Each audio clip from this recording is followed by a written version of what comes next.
Thank you very much. Wominjeka, welcome in the language of the Kulin Nation, whose traditional lands we're gathered upon today. Before we get this conversation underway, I'd like to begin by paying my respects to elders of the Kulin peoples, past, present and emerging, and also to note that sovereignty was never ceded. This is and always will be Aboriginal land. Thank you for joining us. My name's Richard Watts. I'm a broadcaster from 3RRR and I work for the arts industry website Arts Hub. I'm quite short-sighted, which means with my glasses on I can't see any of you, but I can read my notes, which is kind of helpful. So occasionally you'll see me doing the school teacher thing of kind of peering over like this just so I can actually see that there are people out there. So, tonight we're going to be having a panel discussion entitled Creating Strange Spaces, and joining me from my far left, I'm a bit of a fan of the far left. Yandell Walton is a Melbourne-based artist whose work encompasses projection, installation and interactive digital media. I'm not going to read everybody's bios in full because they're quite long and that will take up the first 10 minutes of the evening. But Yandell, thank you for joining us. Next, we have Dr. Drew Pettifer, artist, academic, curator and lawyer with interests in representation, queer, gender, power, desire, the archive and contemporary social politics. Drew, thank you. Then we have Jacob Tolo, a Samoan-born designer raised and educated in Auckland, Aotearoa, New Zealand, whose current obsessions are the digital space and the intersections between art and design. Jacob conceived the original concept for A Strange Space, the exhibition around us, during Melbourne's first COVID-related lockdown. So I'm going to direct my first question to him for the panel in just a moment. But Jacob, glad you're here. Thank you. Next to Jacob, we have Susan Maco Forrester, a Somali-Scottish public artist who lives and works here in Melbourne on Kulin country. Susan, welcome. And finally, but very not least, Edwina Bartlem, contemporary art curator, creative producer and writer who has considerable experience curating exhibitions, creative and public programs for diverse audiences, both nationally and internationally. Please give our panel a warm welcome.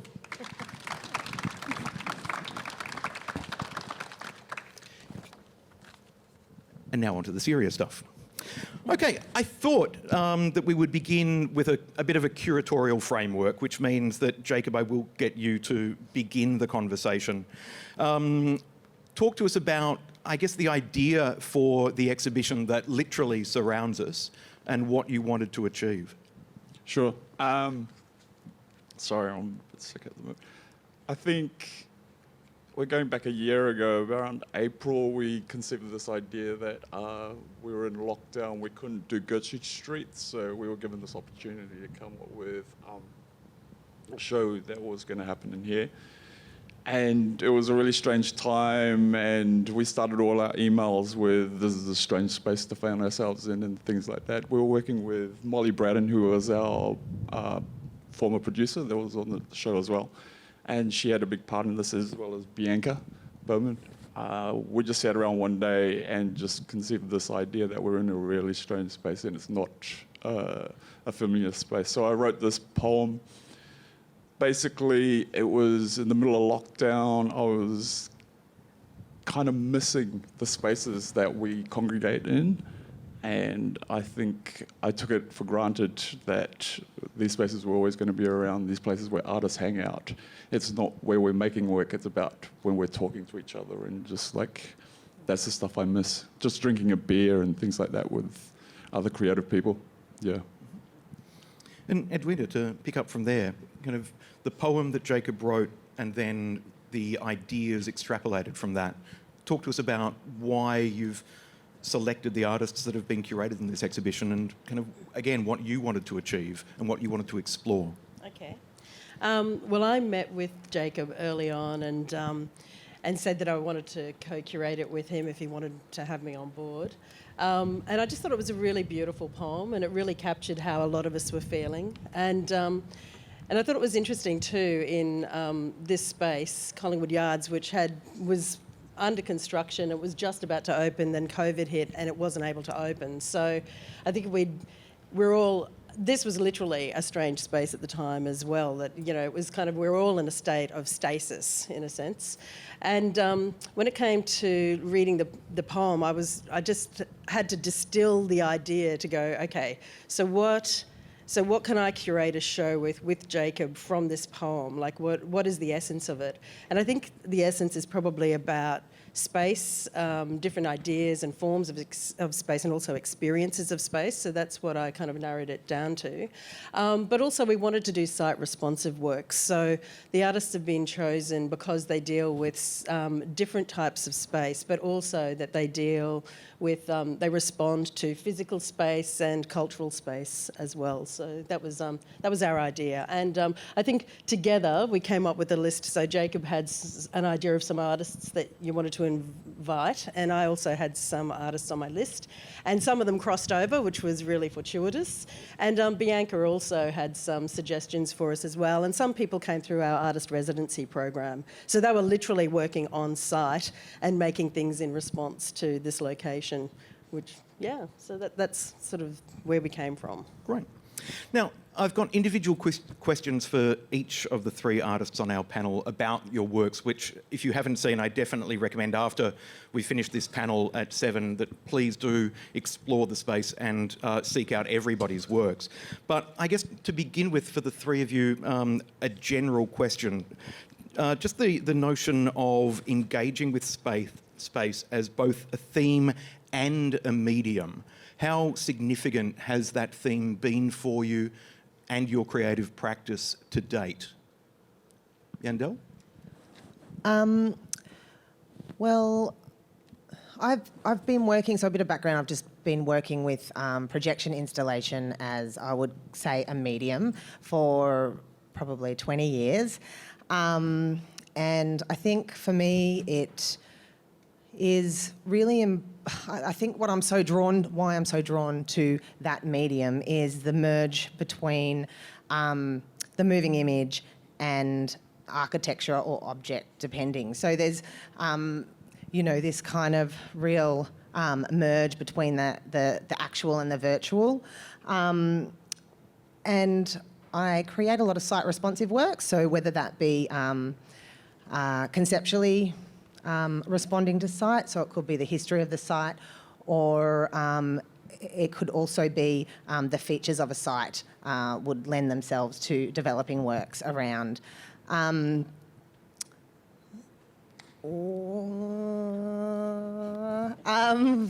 you ask the question again? I certainly Just so can. I can... Space is both a theme and a medium, and it's kind of, I guess, its relevance and its role in your practice to date.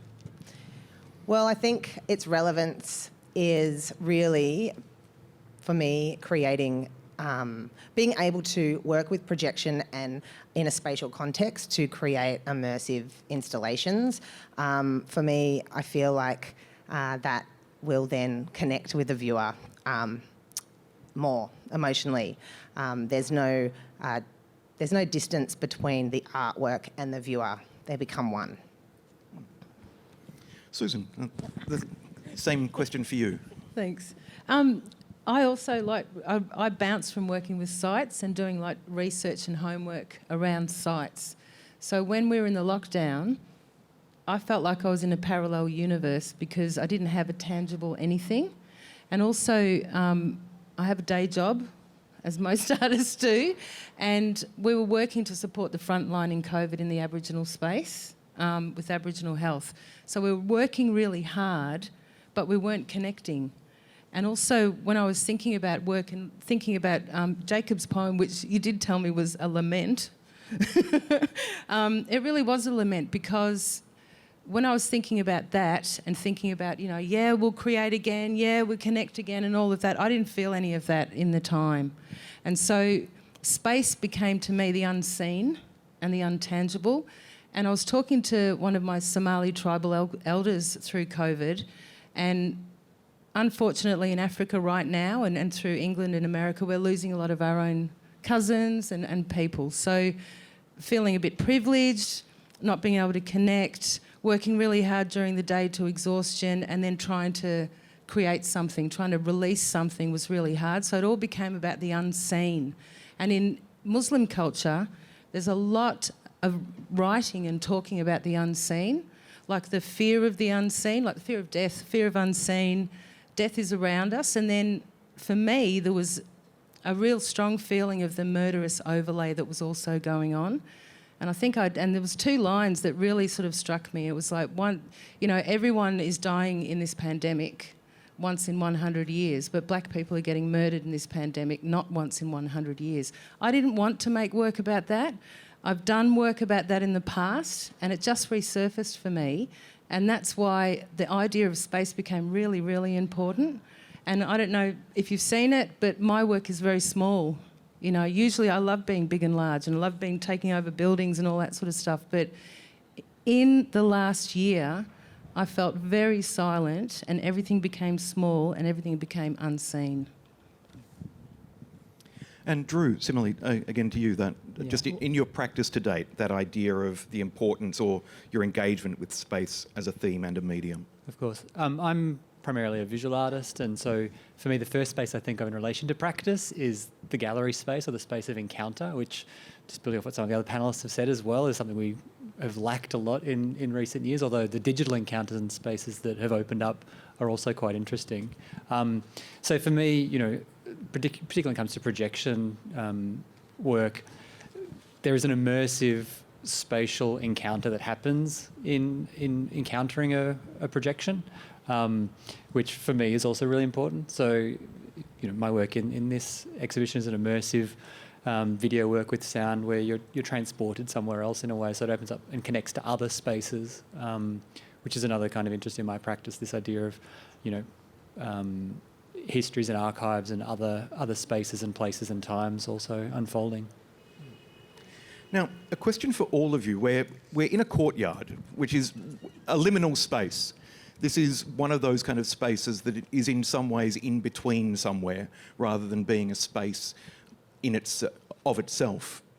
And I wondered, for all of you thinking about projection art, and this is a question for artists and curators alike, is it easier to create meaning or find creative freedom in a liminal space like this, as opposed to a more clearly defined space, such as a shopfront window or a specific building that you've been asked to illuminate and to bring to life? I'll just talk from a curatorial point of view. In a gallery context, I think it's much easier to actually create relationships between works. It was a very different way of working for me, because I haven't done outside projection works too often before.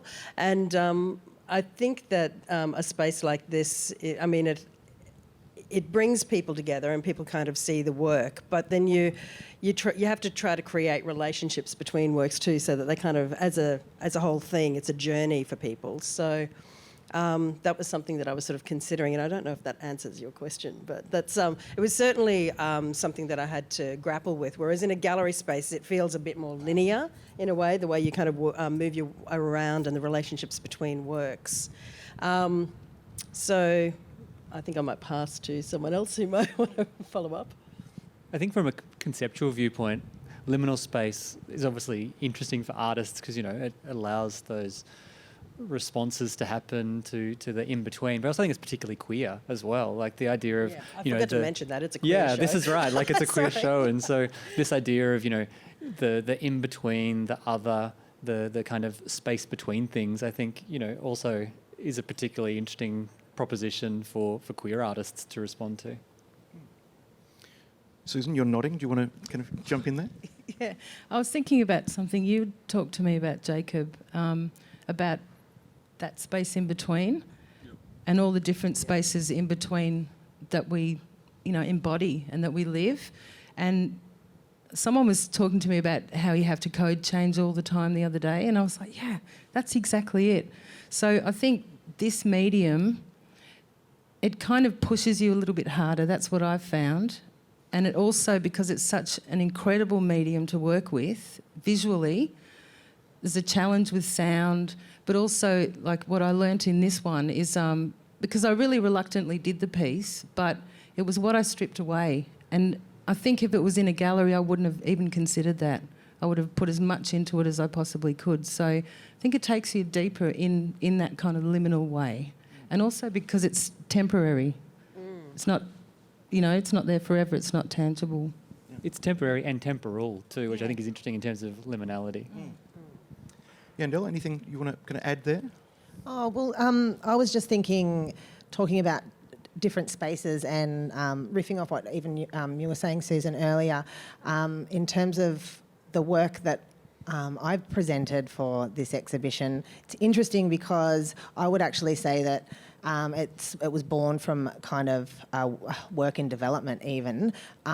Throughout that COVID period, I had a lot of time in studio development research that I wouldn't usually get because I'm doing 1,000 different projects, which is so important. And it feels like, for me, it's not even kind of working with the architecture like I maybe usually would, or with space like I would, but there is that shift between spaces, that digital space and then the actual space, and these works are kind of screen-based animations that then are projected in this space onto black screens, but then they seem, more three-dimensional. And I was just kind of thinking about the shift then between that on-screen, off-screen, human, plant, technology, all of that merge. And Jacob, to pick up on the queerness of this exhibition, I wondered if you could tease that out for us a little bit as well.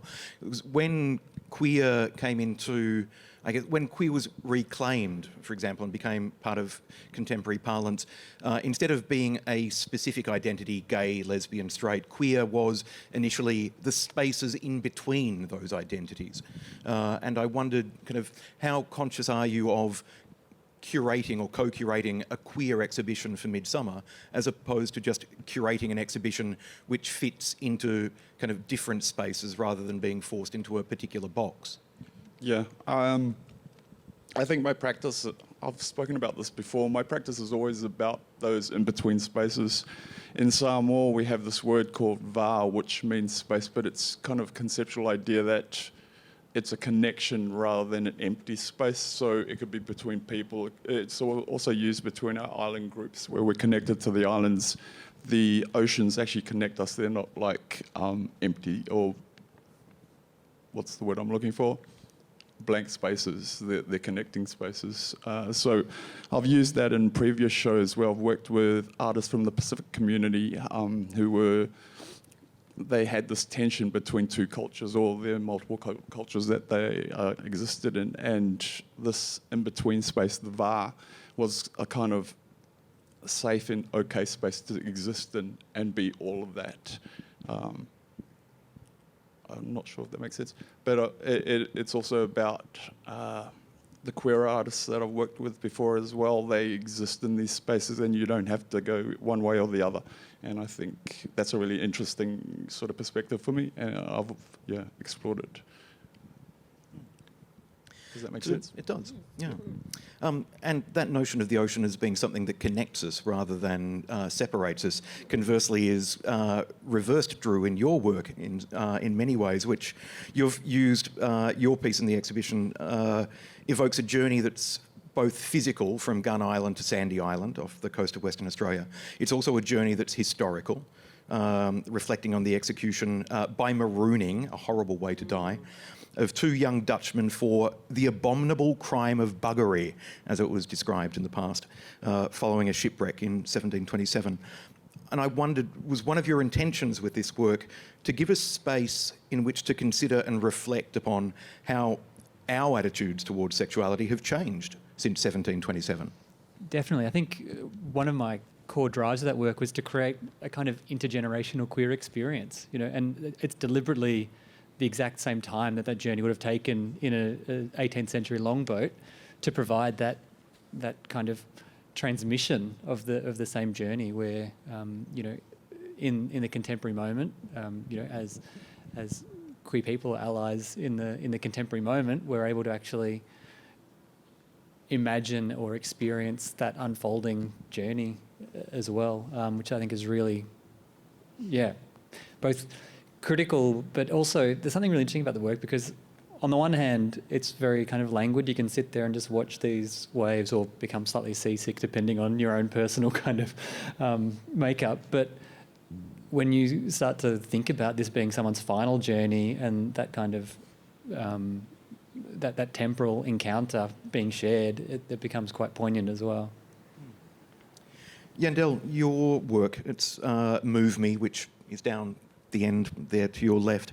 It uses space literally, as you've already mentioned, and it emphasises in some ways the physical physical distance, but also difference between plant and human.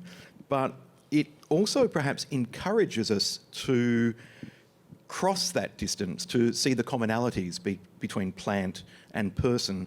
And I wondered whether the artwork is a way to gently encourage viewers to move intellectually into a new space, one in which we are, as a species, as a society, more conscious of our connection with the natural world, something that's been reinforced because of the pandemic. I think previously a lot of people in the West would have thought of themselves as almost separate from the natural world. We've now been shown that a tiny virus can change our world completely. We are part of the world, not separate from it. How conscious are you of your work exploring that idea of encouraging us to move into a new space where we're more thoughtful and conscious of these kind of ideas? Yeah, that's a perfect reading. And this work kind of was born from the ideas around our disconnect to the natural environment, and then wanting to create a work that was, yes, exploring how we can connect to it more in a very kind of playful way, I suppose this work is. The work is actually using motion capture data to capture the human movement, and it's also capturing the natural environment through a series of photographs using photogrammetry, creating a 3D model in computer.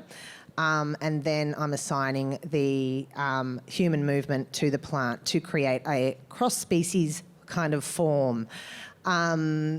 And yeah, really kind of wanting to explore a kind of post-human species where we exist as one, I suppose. Yeah.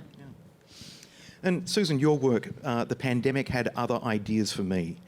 Reflects on racism, but also reflects on the way that suddenly having space to create, i.e. the great pause, as 2020 was called by some of my friends, instead of having space to create, we had space to be lost in. There was for me, looking at the work, there was a real sense of the way that space can be crushing and constrictive instead of freeing. And I wondered if you could talk a little bit more about that, but also your decision to constrain the work, which was originally on a larger scale and literally a louder work, and you've constrained it vocally, and you've contained it within a suitcase as well. So you've crushed it down. So was how I was feeling, to be honest. Yeah, look, I think just in my practice, I'm not afraid to be loud.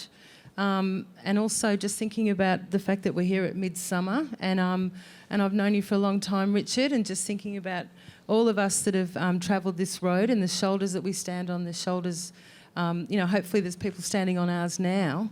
But even reflecting in that, the suitcases from the 1970s, it's from around the time when I first came to Australia, and it was under the house, and there was some newspapers and things in it, and mice had got to it and made holes.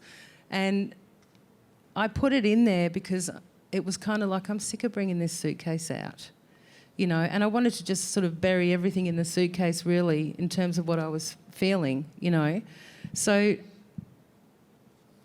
I had to do something about the fact that I felt so isolated, and no matter how strong and loud I feel and how many roads I've travelled, that I felt pretty silent just with this murderous overlay that was going on.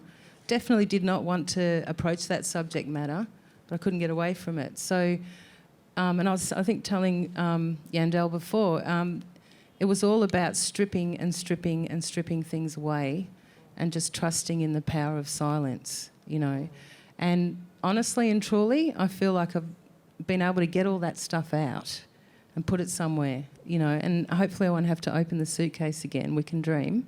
But it was kind of all about that. It was, big and loud big scale, large scale and big and loud is safe for me because, being an activist, having a voice, all that sort of stuff.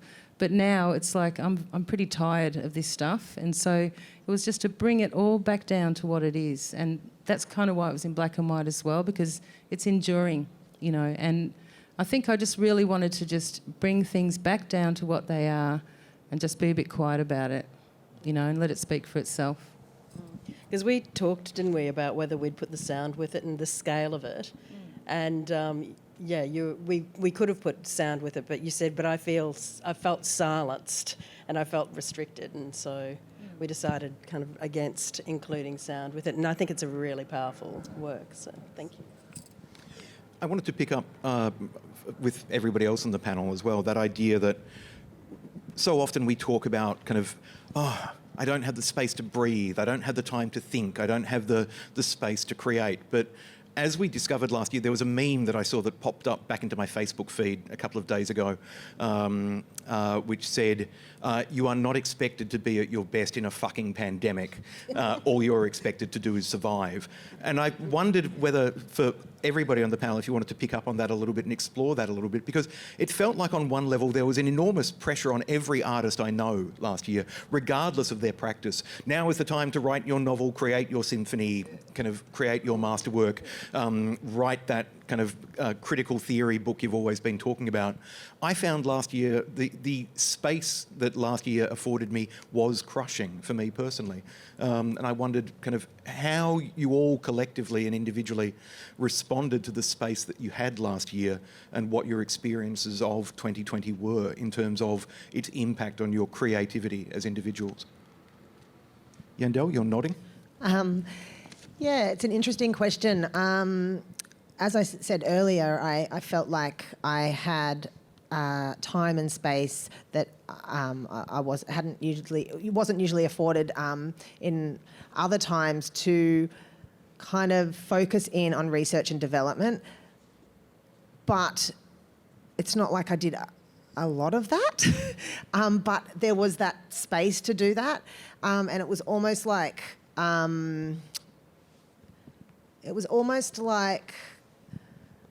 I didn't have a whole lot of other things happening, so I could learn or research some technology and things that I wouldn't usually be able to have, brain space for, I think. But then, there was a lot of cooking and, doing up the warehouse and hanging out with my partner and dog walks. And that year, it was a whole year. And really, there was a small amount of kind of research and development, practice, artwork that was created. But I would never have been able to focus enough to even to do what I did, I think, in terms of that research and development for that project. So it's interesting.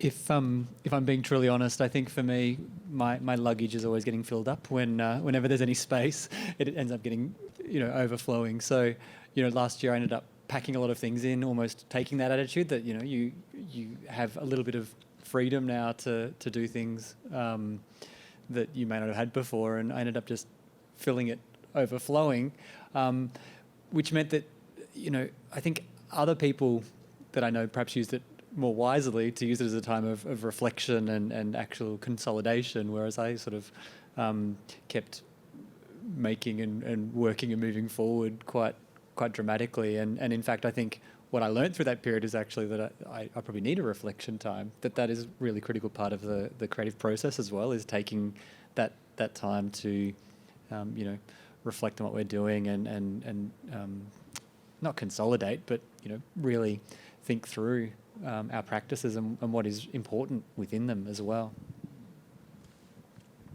Well, I love being on my own. And, Aquarian, love humanity, hate people, that thing. And then I got trapped with my dad, and my dad lives with us and my partner, and I felt really, really trapped and really robbed of being alone. It was really interesting, but it forced me into nature. And that was very, very interesting for me, yeah. And I did try to pack a whole lot of stuff. I wrote a list. I was going to learn all these new software and all this stuff. And no, I sooked a lot, and I wrote a lot though. I actually did write a lot, and I don't usually write, so that was good.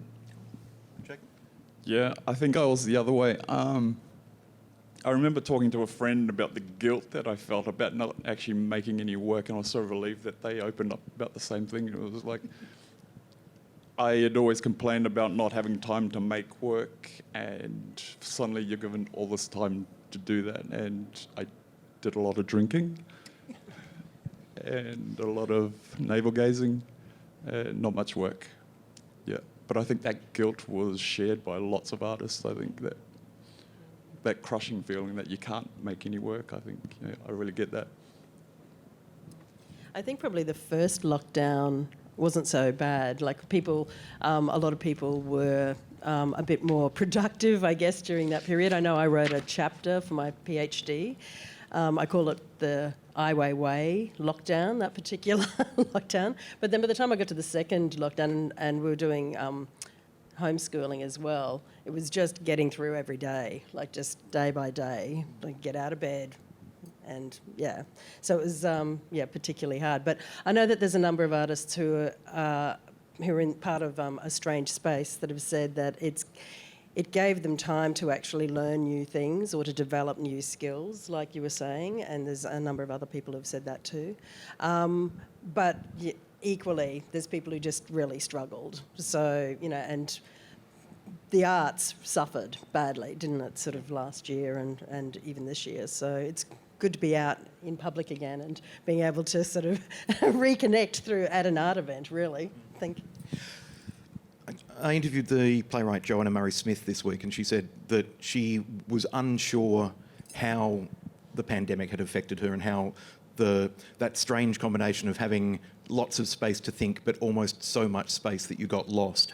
And the added pressures of worrying about friends overseas, worrying about kind of the impact of the virus on our lives, on our elders, etc., kind of impacted her. And she was thinking that it's going to take 2 or 3 years before she can identify changes in her own practice that will have come out of, directly resulted from 2020. And I wondered how that statement impacts on you. Do you think the space of last year, the time and the pause of last year will have changed your practice in some way, and when do you think you'll be able to see that change manifest? I think that's a really good point that she's made, because we don't know if we're going into another lockdown. We don't know what this year's going to be like. Everyone's, like donut days and, passing off 2020, but we don't know. We're going into winter now, so it is, as she's saying, it is a space where it's like you don't know yet. You actually don't know. So it's a really, really good point she's made, I thought. Anybody else want to respond to that, or shall we move on? No, I think I agree. I don't think I'll know for a couple of years what sort of impact it's had. I know, as a visual artist who shows mostly in galleries, live performances, galleries were largely shuttered last year. So there was this really bizarre pause in kind of, career progressions of artists and performers, which I think, Joanna Murray-Smith is right, that we don't really know what that's going to do longer term. I definitely feel like I crave more for a more solid studio practice. That whereas before I wouldn't necessarily say I had a solid studio practice. Most of my works are site responsive. I'm out on site all the time. I'm doing projects interstate and overseas sometimes. So, and I think the only time I kind of had that solid studio practice is, when you're doing a residency, perhaps. And having that time last year really made me reconsider how, I kind of hope, reconsider, taking on, more projects than I need to, and really paring it back and focusing on quiet time in the studio. Having a studio practice doesn't mean that you're whipping up a whole bunch of different artworks every week.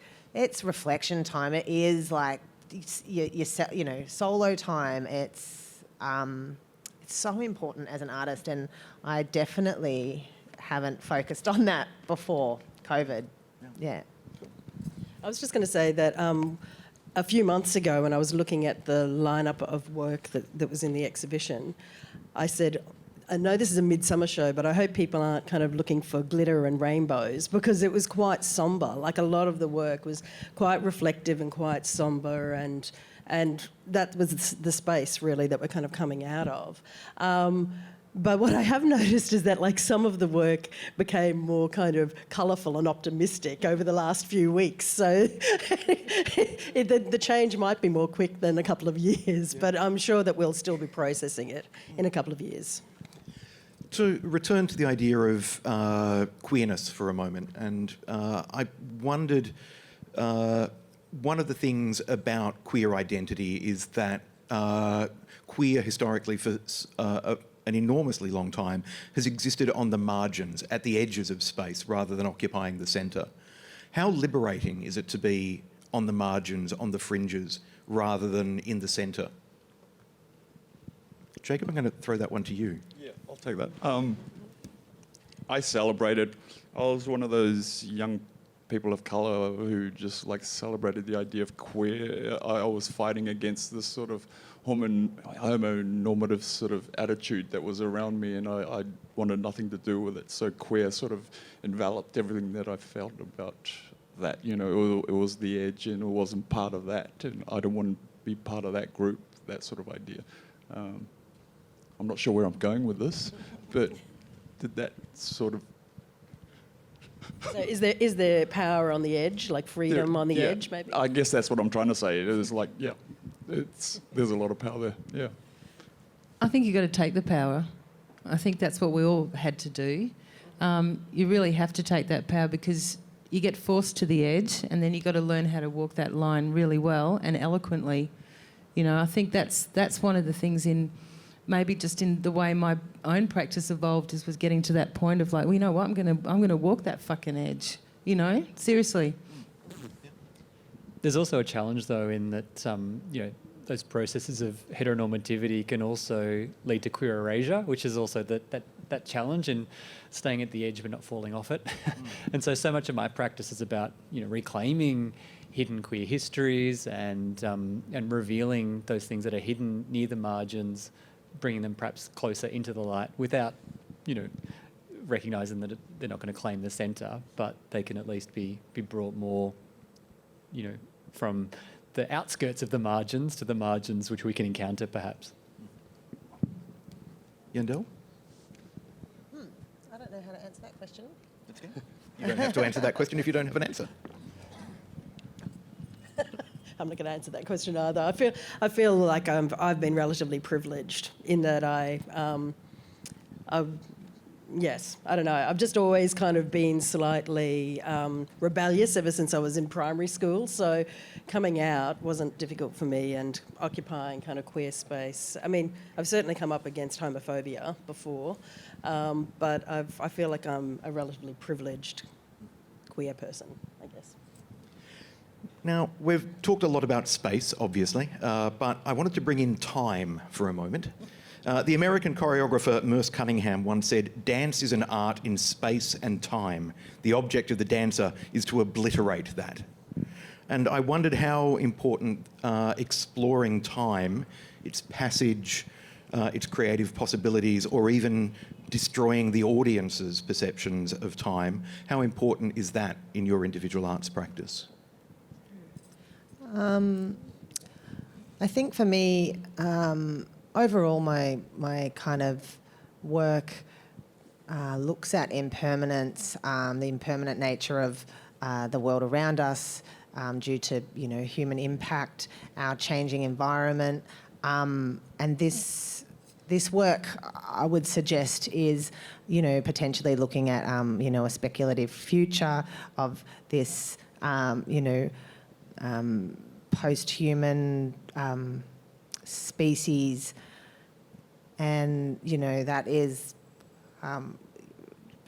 traversing time, I suppose. I guess my work deals with histories and archives, so time is really critical to my work, let alone this specific work itself, which is a temporal kind of encounter. But I think there's something interesting about notions of queer temporality too. This idea, Jack Halberstam has this idea that because people who identify as queer don't engage in the same kind of reproductive senses of lifetimes, that queer time exists kind of outside of normative time, which I think is quite interesting too. But yeah, time is really central to the way I think through my practice, both in terms of historical time, the time of the encounter with the work, and eras as well. Why is it important? Do you want to elaborate on the angle you're taking there in terms of why it's important? Well, just the fact that you just said time is very important to my practice. I'd just like you to expand on its significance. Yeah, I suppose at the moment of encounter, it becomes really important. Artworks, even I would argue, even non-durational artworks still require time to engage with them, to encounter, to unfold. When you see a sculpture, the longer you spend with it, the more it unfolds. I think all artwork, has a temporal element to it that is quite critical to, appreciating a work or getting something from it. But I think for me, because it's, I'm so interested in those reclaiming queer histories and bringing them closer to the centre, that this idea of time and history and experience just becomes central to the way I approach my practice. Susan? I was thinking that I spend a lot of time thinking that I think a lot about linear time. And so in talking with, the only way we could connect was talking with people, made me talk to family more often across the world. And I've got an uncle who's pretty into Sufism. And so I spent a bit of time talking to him. I didn't understand half of what he was saying, but it really made me think, wow, I do see time as linear, So then talking with him and really looking at that side, that mystical side of what he was doing, made me start to wonder, what did Somali people believe before Islam? And Islam's been around, with Somali community since 800 AD, and we count our ancestors right back that way. So then it got me actually going back and sitting in time and really trying to soak in, there's no time, it's just now. And I know it's, the Buddhist line, all the great work we do in thinking around reflection and meditation, all that sort of stuff, but to actually sit in time, in the moment, and start to try and really believe that is a really interesting place to go. And you use slow motion as well in your work too, so it sort of slows things down so people are kind of focusing more on what's happening. And there's some great moments in yours where you stop and look directly at the audience, and it's quite confronting, I think, like those moments. You freeze, we freeze. There's a sort of moment, like this intensity of time that kind of happens in those moments. So, yeah, so it's sort of integrated into your work. Look, one of the things I love about projection is the fact that, we've got these amazing works around us, but in a few nights' time, this won't be here. Like, the projectors will come down, the works will exist in a digital form and digital format. We'll have documentation of it. And there's something kind of magic about that too, the fact that it's so temporary, and I think that's really, that's one of the things that intrigues me about projection in these sort of public spaces, that it can, like, we've all come together, it's brought us together, but then it'll disappear and it's just ephemeral, and yeah. But we'll have a memory of this moment. Jacob, anything you want to pick up there? Nothing to add to that, but yeah, I just want to agree about the ephemeral nature of the works, about projection work. I think that's what turns me on about it as well. It's like the stuff is really fleeting. Yandell, do you want to pick up on the appeal of the ephemeral in projection work? Definitely. For me, it's really embedded in my concepts as well. The ephemeral nature of the medium reflects the ephemeral nature of the world around us, quite literally. So that's and yeah, and there's so much about projection and moving image that speaks of time and the past and unseen and a whole bunch of things. But yeah, I feel like that's why I have potentially always been drawn to projection, and it's interesting because there is also a transparency as well, and I feel like there's something about that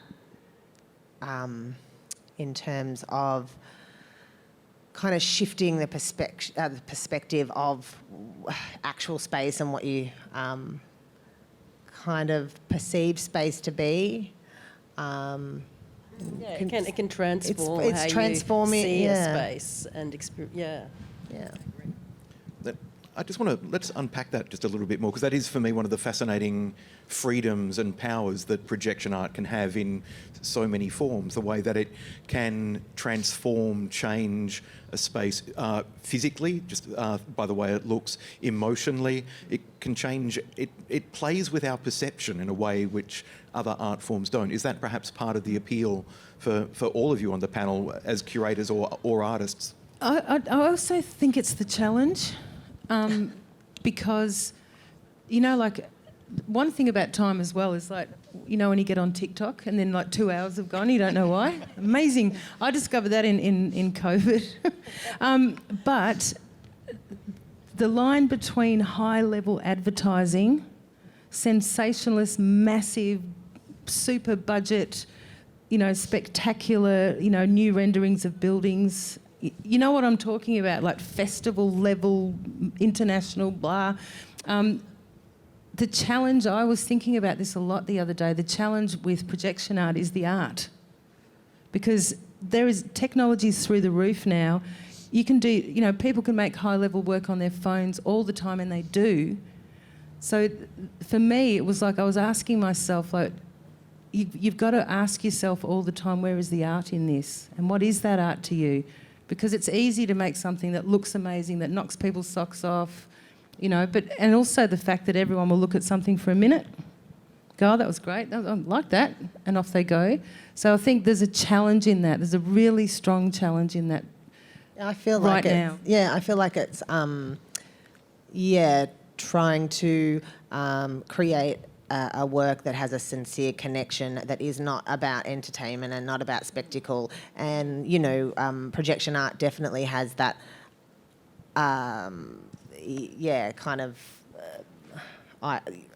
when I say that I work with projection or I'm a projection artist, it will quite often be those large spectacle kind of festival works that come to mind. But there is more and more contemporary artists using this medium. The medium's super accessible now, a lot more accessible than 20 years ago, I'm telling you now. And it's just becoming another medium, not necessarily a presentation tool or an event spectacle kind of lighting design. Yeah. And from a curatorial point of view, like with this show, with every work, we really reflected on why that's in the show. Like, how does it fit? What does it add? Is it duplicating something as well? Like, just trying to look at it holistically and how it kind of adds to the thing, rather than it just being decorative and a lovely light show. Yeah, there's also a diversity of different kinds of works and scales and how they interact with the site, which is fantastic. I'm just wondering, it sounds like, without wanting to... Well, I'll just say what I was going to say. It sounds like you're all being not defensive, but you are conscious of the need to defend the artistic space from the encroachment of advertising and shallow spectacle in projection art. No, I think that time's happened. I think that's happened. I think it's more about, as the people doing it, having to keep asking yourself, are you going deeper? What is this context? And to be brave enough to just keep working that. It's painful, but I think that's more of just because of everything that's around at the moment. I don't think I'm defending projection art. I think I'm actually just saying like where you have to go in your head with it, because it is easy to do amazing stuff. Nothing wrong with a bit of spectacle. We all like a bit of kind of light and shininess, but I guess what I'm saying is I think that this show is different to that. I think that point about light is really interesting as well. Like, because light is the material and the medium for projection art, it means that it's particularly immersive. You know, it can become a spectacle because it fills an entire space, but then it's also very ephemeral. It disappears very quickly the minute a projector is switched off or something. Jacob, anything to add there?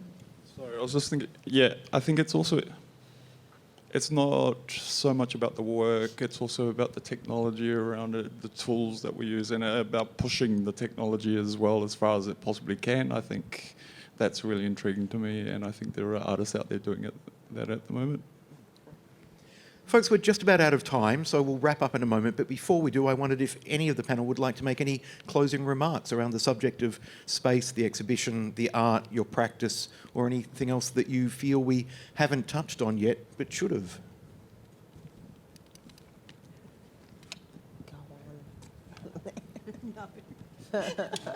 In that case, please thank the panel. Thank you. Thanks. Thank you. Thank you.